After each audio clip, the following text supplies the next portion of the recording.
Hi, I'm Marlena Carrington.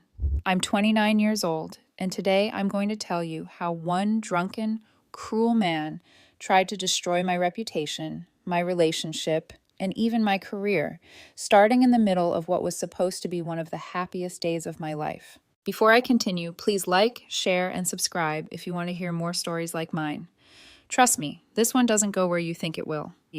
Because that day at my baby shower, it looked like Greg was just drunk and out of control. I didn't realize he was only getting started. To understand how we got there, you have to know where my family shattered. My biological father died from heart disease when I was 17. One night he was watching a game on TV. The next night I was sitting in a hospital corridor, listening to words like massive cardiac event and I'm so sorry. My world split in two that year. The life where I was just a teenager and the life where I suddenly had to be the adult in the house. My mother, Dorothy, didn't cope well with grief.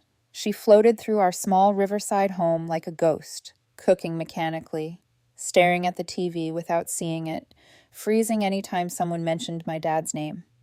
I would wake up at 2 in the morning and find her at the kitchen table, just sitting in the dark. 2 years later, she married Greg.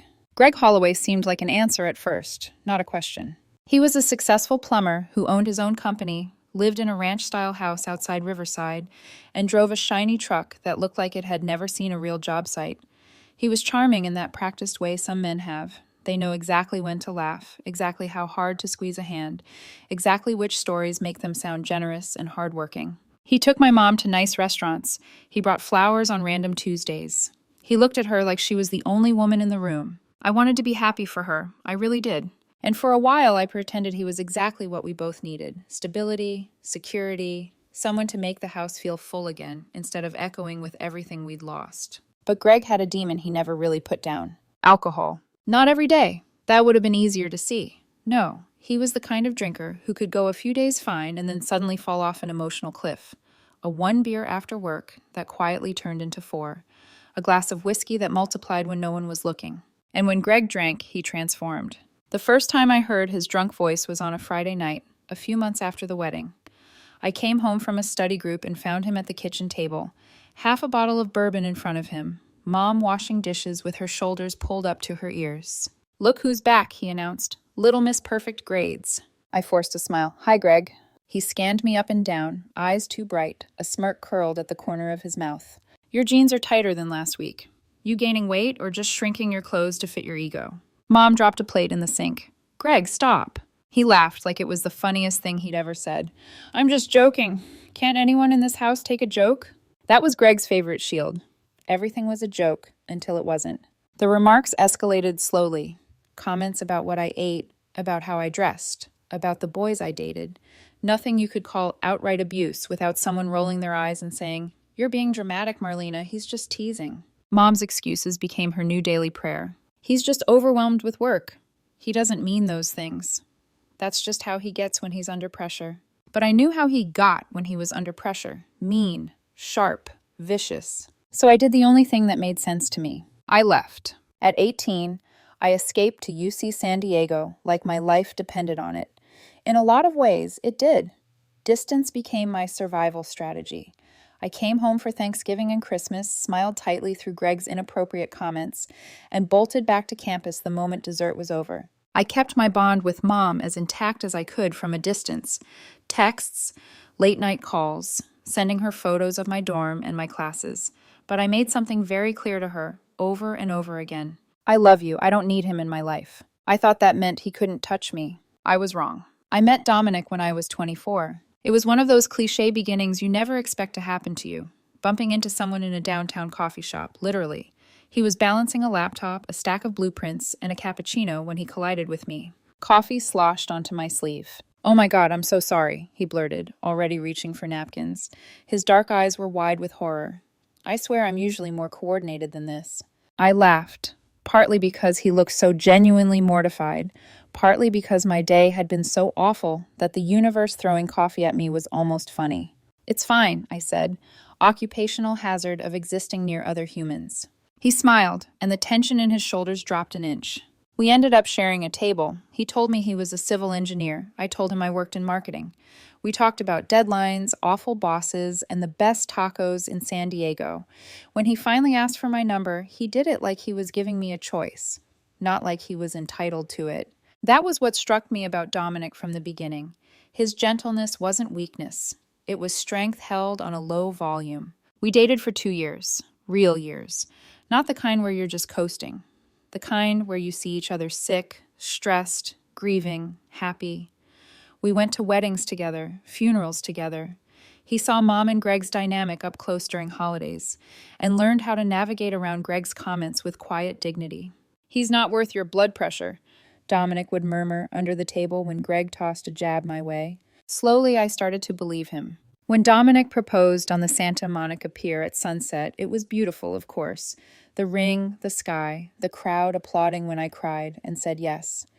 But the part that really stayed with me came later when we were in the car, driving home with my head on his shoulder. "We can have whatever kind of life we want," he said softly. "Big wedding, tiny wedding, no wedding, house, apartment, van on the beach. I don't care. I just want it with you." In the end, we skipped the huge ceremony. We had a small civil ceremony, then focused on what mattered to us, building a home, not throwing a show. To most people, he was my boyfriend, my partner. The label didn't matter to me. What mattered was that when Greg got hammered at a family barbecue one summer and raised a beer to the man willing to tolerate Marlena's personality, Dominic just squeezed my hand under the table. "Don't give him the satisfaction," he whispered. I didn't look at Greg. I didn't react. I had learned to make him invisible. 3 years into living together, Dominic and I decided we were ready to try for a baby. That journey almost broke me. Month after month of negative tests. Watching friends announce pregnancies on social media while I smiled and wrote congratulations with fingers that shook. Googling symptoms that weren't real. Crying in the shower where Dominic couldn't hear me.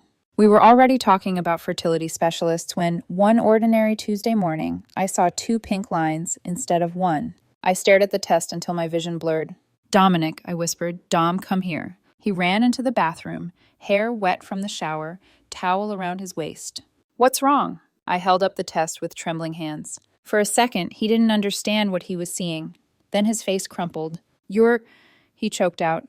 I nodded. "We're pregnant." He sank to the floor and pulled me down with him, both of us laughing and crying at the same time, clutching that stupid little stick like it was made of gold. We called Mom first. She screamed with joy. I heard Greg in the background asking what the fuss was about. "Marlena's expecting," Mom told him. There was a pause. I could almost hear the alcohol in his voice when he finally replied. "Well, congratulations," he said. "That Dominic sure doesn't waste time, does he?" I ignored the comment. I'd been ignoring his comments for years, but something about the way he said it lodged under my ribs. As my pregnancy progressed, everything else felt like a dream. We learned we were having a girl. We painted the nursery soft lavender. We chose the name Sophia Rose and said it out loud to each other like a secret spell. My best friend Lauren offered to host my baby shower at a beautiful garden venue in Pasadena. I gave her one non-negotiable rule. "No alcohol," I said. "I'm serious, Laure. None. My stepfather has a drinking problem.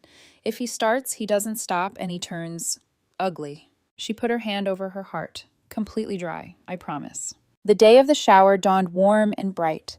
I wore a flowy dress that skimmed my 7-month belly, and for the first time in a long time, I felt safe enough to be fully happy. Then I saw Mom and Greg walk in. I knew instantly that he'd been drinking. His eyes had that glassy, unfocused shine. His steps were just a little too loose. Mom's smile was so tight it looked like it hurt. "Greg, you gave me your word," she hissed under her breath. "I had 1 beer to celebrate," he announced loudly. "It's a party, isn't it?" A knot formed in my stomach. I pulled Mom aside. "Is he going to behave himself?" "He'll be perfectly fine," she said quickly. "He's just happy for you." "Mom, if he starts anything, he won't cause problems, I promise." I wanted to believe her. I really did. But every cell in my body felt like it already knew. Something was coming. And Greg was going to be the one to light the match. The first hour of the shower felt like a scene from someone else's life. The garden was strung with white lights and pastel bunting. Tables were covered in soft yellow and mint green cloths. There were tiny hand-lettered signs that Lauren had made herself. Guess baby's birth date, leave a wish for baby Sophia, advice for the new mom. For a while I forgot Greg existed. Dominic's parents arrived with their arms full of presents. His mother, Rosa, hugged me carefully, hands hovering protectively near my belly. "You look beautiful, mija," she said, kissing my cheek. "Radiant." I smiled so wide my cheeks hurt. "Thank you. I feel like a balloon, but I'll take radiant." My coworkers from the marketing firm showed up, laughing, waving gift bags.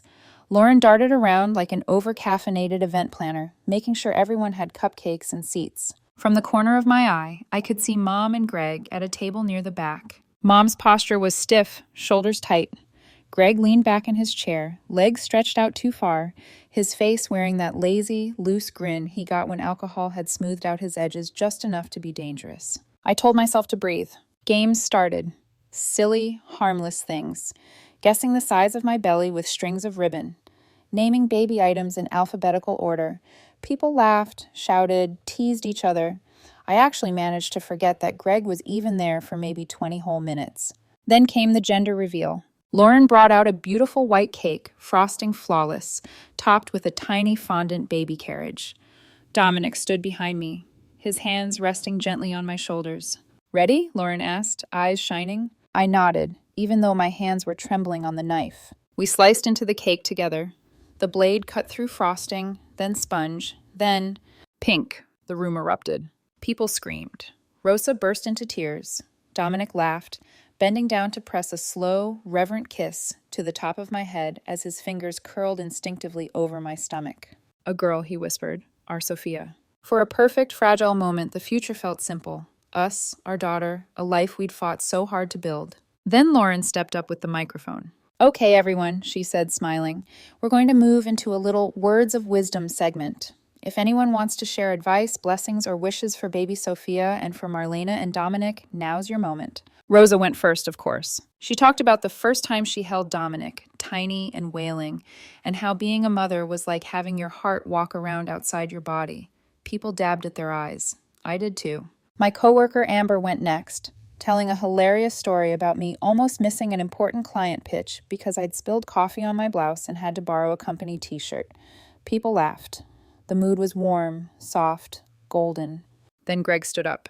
I saw my mother's hand shoot out to grab his wrist. "Greg, sit down," she hissed. "Please, just sit down." "I just want to say a few words," he said too loudly. "It's my stepdaughter's big day. I'm allowed to talk, aren't I?" Lauren's smile faltered. She looked at me, eyebrows raised in a silent question. "Do you want me to stop this?" My heart was already pounding. Every instinct in me screamed no. But 30 people were watching. Family, colleagues, Dominic's relatives. The last thing I wanted was a scene. I gave the tiniest nod. "It'll be fine," I told myself. "He'll say something awkward, maybe a bad joke, and then sit down." Lauren reluctantly handed him the microphone. Greg walked to the front with that tipsy swagger that made me want to disappear into the ground. He looked around at the crowd, the decoration, the gifts piled high on the tables. "You're all celebrating," he said, voice slurred but clear enough. "But does anyone here know the truth about this baby?" The room went silent. The air changed, went thicker, sharper. I felt Dominic straighten behind me. "Greg, that's enough," Mom whispered from her seat. Her face had gone pale. Dominic pushed his chair back and stood. "What are you doing?" he asked, voice low but deadly calm. Greg grinned, that slow, mean smile he reserved for when he wanted to hurt someone and enjoy it. "Come on, Dominic," he said. "You're a smart guy. You should want to know if you're really the father, shouldn't you?" My chest squeezed so tight I could barely breathe. "Stop it," I snapped, my voice cracking through the silence. "Greg, sit down. You're drunk." "Am I?" he asked, rocking on his heels. "Or am I the only one brave enough to say what everyone's thinking?" "No one is thinking that," Lauren said sharply, stepping toward him. Her hands were shaking. He ignored her. Instead, he turned to me and pointed, his finger like an accusation carved out of bone. "Tell them, Marlena," he said. "Tell everyone here who the real father is." Heat rushed up my neck, burning my face. For a second, I truly thought I might faint. "There is nothing to tell," I said. "You're making this up." "Oh, really?" His eyebrows shot up mockingly. "Then maybe you'd like to explain the messages I saw on your phone at Christmas. With your coworker. What's his name again? Andrew?" A murmur rippled through the crowd. "Andrew?" Of course. Of all the names he could pick, he chose the one that actually existed in my life. The colleague I'd worked with on the Peterson account. The man I'd texted about presentation slides and client lunches. Completely innocent. But Greg knew enough to make it sound dirty. I saw those texts, he continued. All hours of the night, all flirty. Don't sit there acting like a saint, Marlena. You think no one notices how you look at that man? I forced myself to stand, my belly making the motions slow and awkward. You are lying, I said, and I heard the wobble in my own voice. Those were work messages. You twisted them into something they weren't. Oh, so you admit there were messages, he sneered. Dominic moved then, crossing the space between us and Greg in a few long strides. Give me the microphone, he said. Greg jerked it away, stepping back. Why? Afraid of the truth, Dominic? I'm afraid of you stressing out my pregnant girlfriend and hurting our baby, Dominic snapped. For the first time since I'd known him, his gentle tone was gone, replaced by a raw, thin edge of fury. Sit down before I make you sit down. This baby isn't his, Greg announced, raising his voice so there was no way anyone could pretend not to hear. Marlena's been sleeping with Andrew from her office. I've seen the proof. The sound that came out of the crowd wasn't one sound. It was 30 different ones at once. Gasps, muttered curses, someone whispering, "Oh my God," a chair scraping against concrete. I felt all those eyes swing towards me, weighing, judging, wondering. That's a lie, I shouted. You are a liar. Mom was on her feet now, grabbing at his arm. Greg, stop, please stop. He shook her off like she was nothing. You think I'm going to sit quietly while everyone congratulates her? He yelled. While she plays happy family with this guy and pretends that baby is his? Lauren looked like she might throw up. Dominic's parents were both standing, Rosa covering her mouth, Dominic's father's hands clenched into fists. Venue staff were already moving in, alerted by the noise. Dominic reached for the microphone again. This time, he ripped it out of Greg's hand. We're leaving, Dominic said. Now. Greg lunged. He grabbed Dominic's shirt, trying to yank him back. They stumbled into the gift table. Beautifully wrapped presents crashed to the ground. Glass clinked. Something shattered. Someone screamed. Stop it, I cried, instinctively reaching toward them, but Rosa's arms wrapped around me from behind, pulling me back. No, Mija, your blood pressure, the baby, she whispered into my ear, her own voice shaking. Lauren was shouting for security.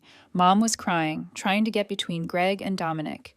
Guests were backing away, some already grabbing their bags, faces white with disbelief. 2 venue security guards finally arrived, each grabbing one of Greg's arms. Sir, you need to leave, one of them said firmly. Greg jerked against their hold, but he was drunk and outnumbered. As they dragged him toward the exit, he twisted his head back to look at the room full of people he'd just poisoned. Ask her about Andrew, he yelled.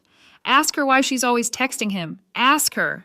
Then the doors closed behind him, and he was gone. The silence that followed hurt more than his words. People avoided my eyes as they started to file out. Some came over and squeezed my shoulder, muttering things like, "Don't listen to him," or, "We know what he's like." Others just left, whispering to each other, glancing back at me with expressions I couldn't read, and that was somehow worse. Lauren was shaking, tears streaking her mascara. I'm so sorry, she kept saying. I told them no alcohol. I should have hired security. I never should have.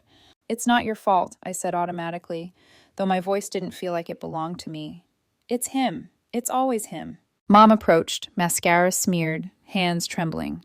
Marlena, I'm so sorry, she sobbed. I don't know why he said those things. He doesn't mean it. He's just... He meant every word, I snapped, the last thread of my self-control snapping with it. He wanted to destroy this day, and he did. Dominic's family gathered around us like a shield as we left. I kept one hand over my stomach the entire time, as if I could protect Sophia from the echo of Greg's voice. At home, Dominic sat on the couch and pulled me into his arms. I buried my face in his chest and finally let the sobs tear out of me, loud and ugly. Everyone thinks I cheated on you, I choked. They're all going to go home and replay what he said and wonder if it's true. Anyone who knows you knows it's not, Dominic said softly, stroking my hair. I don't believe a word of it. But they'll wonder, I whispered. Even if they say they don't, they will. They'll always wonder. There was a long pause. Then we prove it, he said quietly. I lifted my head, eyes swollen. What? A paternity test, he said. After Sophia's born, we do a test, and if it helps you shut Greg up forever, it'll be worth it. Humiliation flooded me. I shouldn't have to prove my innocence, I said. I shouldn't have to prove that my own child is yours. You don't have to, Dominic said. We know the truth. That's enough for me. But if it would help you feel safe, if it would help you silence that little voice in your head replaying what he said. His eyes met mine, steady and kind, even after what had just happened. "And then we can do it," he finished. "For you, not for him." I looked away, my hand instinctively covering my belly. Greg's accusations had sunk into the corners of that day like smoke. I thought his performance at the shower was the worst he could do. But I was wrong. He hadn't just tried to destroy my baby shower. He was about to go after something even bigger. My career. I didn't sleep the night after the baby shower. Every time I closed my eyes, I heard Greg's voice crashing through my skull like broken glass. "This baby isn't his. Ask her about Andrew. I've seen the messages." It played on a loop, over and over, until my chest felt bruised from the inside. Dominic stayed awake with me. He rubbed my back, made me tea, held me when I started crying out of nowhere, whispered that everything would be okay, even though neither of us fully believed it yet. By morning, my eyes were swollen, my head throbbed, and my hands shook so badly I could barely hold my phone. I knew one thing. Greg wasn't done with me. People like Greg don't attack once, they escalate. And he was about to prove me right. 2 days after the shower, I sat at my desk at the marketing firm, emailing a client about Q2 projections, trying to pretend my life wasn't unraveling. My phone buzzed. HR office. Please come down when available. My stomach dropped so fast I felt dizzy. I walked into Maya's glass-walled office. Maya, our HR director, who usually smiled when she saw me. "Not today. Have a seat, Marlena," she said gently. I sat, my hands were ice. She folded her hands on the desk. "I received an anonymous report this morning. It alleges that you're having an inappropriate affair with a coworker, specifically Andrew." My heart didn't stop. It detonated. "What?" I whispered. There's nothing. Oh my God." Maya's face was sympathetic. She wasn't accusing me. She was doing her job. "I know this is upsetting. I want to hear your side." I forced myself to breathe. "Andrew and I worked together on the Peterson account," I said. "We texted about schedules, presentations, client notes. Nothing more." "Do you have those messages?" "Yes." "Please forward them to me." My fingers shook as I scrolled through months of messages to find the threads. They were all dry, boring. Spreadsheet talk, project updates. Exactly what they were supposed to be. I forwarded everything. Maya skimmed quickly, nodding. "These messages look completely professional." "Because they are," I said, my voice cracking. "Someone is lying about me." She hesitated before saying the next part. "The anonymous report used strong language. They said you were cheating on your boyfriend while pregnant. They claimed Andrew was the father." The air in the room collapsed around me. My baby shower scene had become office gossip.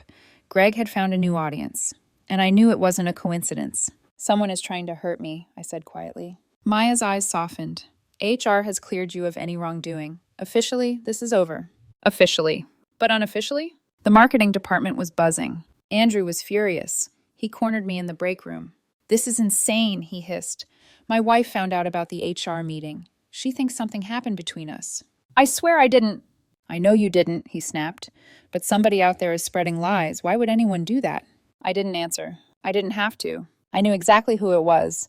I stepped outside during my lunch break and called my mother. The moment she answered, I said, "Greg called my workplace." "What? No, he wouldn't." "Someone made a report to HR accusing me of having an affair with Andrew. Who else knows about Andrew's texts? Who else brought those messages up? Who else said Dominic wasn't the father?" "Marlena, you don't know for sure." "Who else, Mom?" Silence. A painful telling silence. "Maybe someone from the shower overheard," she tried. "It was him," I said coldly. "He's trying to destroy my life because I refuse to tolerate him." "You're being paranoid." That was it. My last fraying thread snapped. "Paranoid?" I repeated. Greg accused me of infidelity in front of 30 people, and now, days later, someone anonymously contacts my job saying the exact same thing. "Use your brain, Mom." "That's unfair." "No, what's unfair is that you keep choosing him over me, even now." "I'm not choosing him." "Then prove it." "How?" "Tell him that if he contacts me, talks about me, posts about me, or calls my job again, he'll never see me or my child." Mom inhaled sharply. "You can't make that kind of threat." "It's not a threat," I said. "It's a promise." By the end of the week, I wasn't sleeping. I wasn't eating. I was crying in the shower again, the same way I had when infertility had crushed me month after month. I hated what Greg was doing to me. And worse, I hated what I was letting it do to me. Dominic found me one night curled on the floor of the nursery we were preparing for Sophia. I didn't even hear him come in. He kneeled beside me. "Marlena, look at me." I didn't want to. "Marlena," he said again, his voice steady in the way that makes you feel safe even when your own thoughts don't. I'm suing him, I whispered. Dominic blinked. You? I'm suing Greg for defamation, for harassment, for everything. Dominic exhaled slowly, then sat beside me on the floor. I support you, he said. Whatever you need to do, I'm with you. It was the first time in days that I felt solid ground under me. The next morning, I hired a lawyer. The lawyer didn't even blink when I described what happened. You have a case, she said, a strong one. She sent Greg a cease and desist letter that same day. 3 days later, Greg posted this on Facebook. Some people can't handle the truth. They'd rather silence the ones who speak up than admit what really happened. He didn't mention my name. He didn't have to. Dominic's brother Nathan, who worked in IT, screenshotted everything before Greg could delete it. My lawyer added the post to our file. And that was the moment I understood. What happened at my shower wasn't a drunken outburst. It was the opening shot in a war Greg was determined to win. But I wasn't going to lose. Not this time. Not to him. Not ever again. Greg had always been a menace, but now he had become something else, a threat. And threats have to be dealt with. My lawsuit moved forward like a slow-moving train, loud and heavy and unstoppable. Greg, of course, refused to take it seriously. Dorothy called every other day, her voice trembling. You're suing your own family? No, I corrected her every time. I'm suing Greg. You're named because you're married to him. That's how the law works. Our legal fees... Should have thought of that before he tried to destroy my life. She never liked that answer, but she had no better one. Stress hit me like a physical force. My OBGYN warned me that my blood pressure was spiking, that I needed rest, calm, stability. I had none of that. Nights were the worst. I'd lie awake with Sophia kicking inside me, innocent and unaware, while my mind played out every possible version of my future. And the office believing Greg. HR calling again with more questions. Andrew's wife filing complaints. Dominic's family quietly wondering if he was really the father. My mother choosing Greg again and again and again. And the loudest fear, would Sophia someday hear this story and wonder too? Dominic tried to help. He cooked, he cleaned, he held me when I cried. He kept trying to talk me out of guilt, as if guilt were rational enough to argue with. But Greg had planted something inside me that grew like mold, something ugly, sticky, and hard to remove. Doubt, shame, humiliation. Everything he wanted. At 3 a.m. on a cold night in early March, I woke with a sharp pain that ripped through my spine.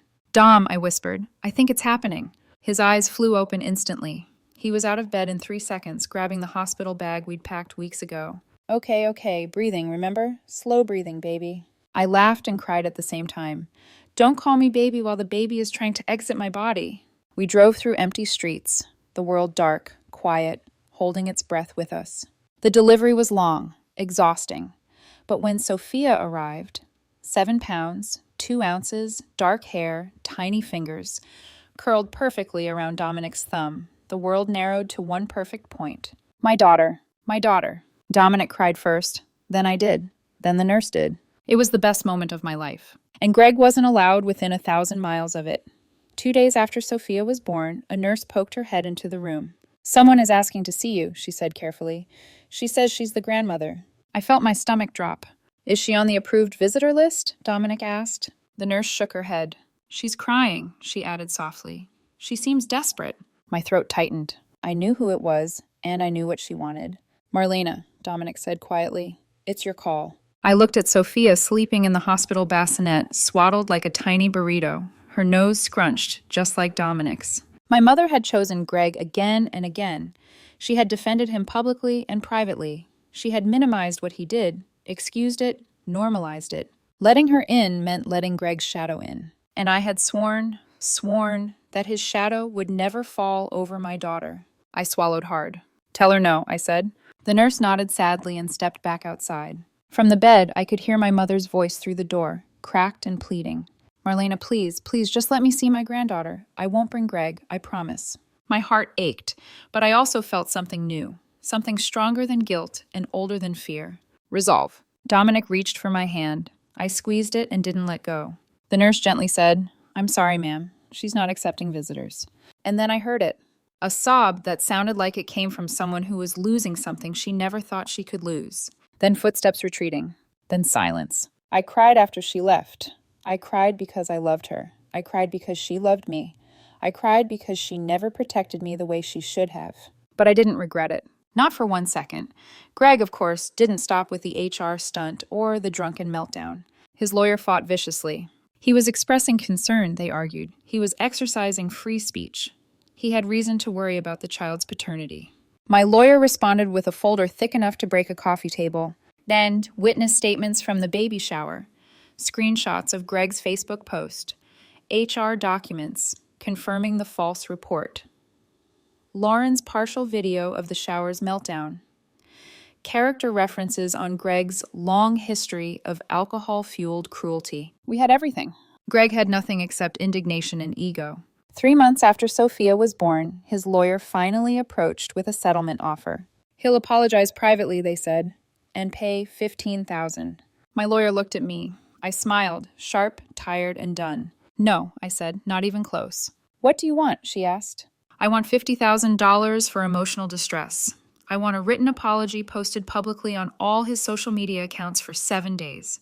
And I want a legal agreement that he will never contact me again. My lawyer blinked. That's aggressive. So was ruining my baby shower, I said. So was calling my workplace. So was trying to sabotage my career. So was humiliating me while I was 7 months pregnant. I'm done being polite. Negotiations dragged on. They countered with $20,000. I said no. They countered with $25,000. I still said no. Finally, they offered $30,000 plus the public apology and a no-contact agreement. I said yes. Greg's apology went live on Facebook, Instagram, and LinkedIn, because of course Greg had a LinkedIn where he bragged about being a business leader. I made false and harmful claims about Marlena Carrington. I accused her of infidelity and suggested her daughter's paternity was in question. These statements were untrue. I regret the pain I caused Marlena, her boyfriend Dominic, and all who heard my remarks. It was cold, forced, lifeless, but it was public, permanent, visible, and that mattered more than sincerity. I screenshotted every single version. Nathan archived the pages. My lawyer saved copies. Greg deleted the posts on the 7th day, the exact minute he was legally allowed to. The $30,000 went directly into Sophia's college fund, and Greg never contacted me again. Not once. Not ever. Mom and I began speaking again, slowly, carefully, like two people testing ice that might crack under them. She came to visit Sophia every couple of weeks, always alone, always looking older, smaller, more tired. She never brought up Greg. I never asked. We existed in this fragile, uneasy peace, both of us pretending that the fracture between us wasn't deep enough to swallow entire pieces of our history. But the truth? It was. And we both knew it. Because you can glue something back together, but it never quite looks the same. Mom wasn't the only one who broke during all of this. The real break was still coming. Sophia was 2 years old when my phone rang, and I saw Mom on the caller ID. Not unusual, but the tone of her voice the moment she spoke was fragile, shaken, as if she'd been holding herself upright with borrowed strength and finally ran out. Marlena, she said quietly, Greg and I are separating. I sat back on the couch, stunned but not surprised. What happened? A long exhale, the kind someone releases only after the truth becomes too heavy to keep carrying. He started drinking again, worse than before. He's been hiding things from me, gambling mostly. I didn't know until collectors came to the house. Collectors. I felt my blood go cold. Mom, I whispered, are you safe? Yes, she said, but it opened my eyes. I can't fix him. I can't keep... Her voice cracked. I can't keep sacrificing everything for someone who hurts everyone around him. A part of me softened, the part that had wanted her to see him clearly for years, the part that remembered how she used to smile before Greg drained the light out of her. I'm sorry you're going through this, I said. She surprised me with her next words. Are you? Not accusatory, just heartbreakingly honest.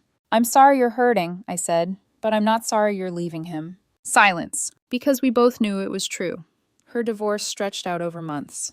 Greg fought viciously, trying to take money he never earned, property he never cared for, dignity he never deserved. In the hearings, everything came out.